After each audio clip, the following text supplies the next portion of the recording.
అమ్మ ఇంట్లో ఉండాలని ఆశపడింది, కొడుకు దగ్గరే ఉండాలని ఆశపడింది. ఎందుకో మరి కోడలకి ఇష్టపడలా. ఆ అమ్మని తీసుకెళ్లిపోయి దూర ప్రాంతంలో ఒక ఓల్డేజ్ హోమ్ లో పెట్టేశారు. 100కో 1 వచ్చి చూసేవాడు. అతనికి ఫోన్ వచ్చింది, మీ అమ్మ పరిస్థితి బాలేదు, బాగా సీరియస్ గా ఉంది, మిమ్మల్ని కలవరిస్తుంది అని అంటే మనోడు చాలా స్పీడ్ గా వెళ్ళిపోయాడు. ఇక చివరి చూపులు చనిపోతూ ఆ అమ్మ ఏమందో తెలుసా, ఆయన ఈ ఓల్డేజ్ హోమ్ లో అన్ని రూమ్స్ లో కూడా ఫ్యాన్ ఉంది, కానీ నా రూమ్ లో ఫ్యాన్ లేదురా, ఒక ఫ్యాన్ పెట్టించరా. అలాగే వాళ్ళు ఏదో ఒక ఆహారం తీసుకొచ్చి అక్కడ పెడుతున్నాడు, ఫ్రిడ్జ్ లో పెట్టుకుంటే కాస్త ఆ ఆహారం తినొచ్చు, నా రూమ్ లో ఫ్రిడ్జ్ కూడా లేదు, కొన్నిసార్లు వాసన వచ్చేస్తుందిరా, ఒక చిన్న ఫ్రిడ్జ్ పెట్టించరా, నడవడానికి బాత్రూమ్కి వెళ్ళడానికి నాకు చాలా కష్టంగా ఉంటుంది, ఈ రూమ్ లో ఒక వాకరన్నా పెట్టరా. కొడుకు ఏమర్థం కాల. అమ్మా నువ్వేమో చనిపోతానని తెలుసు కూడా ఈ రూమ్ లో ఫ్యాన్ అంటున్నావు, పక్కనే ఫ్రిడ్జ్ అంటున్నావు, నడవడానికి వాకర్ అంటున్నావు, చనిపోయే నీకు ఇవన్నీ ఎందుకమ్మా.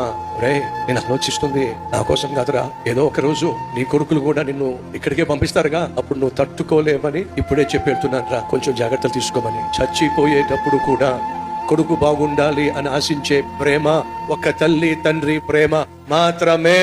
కాబట్టి ఆ నిస్వార్థమైన ఆ తల్లిని తండ్రిని వృద్ధాప్యంలో కంటతడి పెట్టే ప్రయత్నము చేయకండి.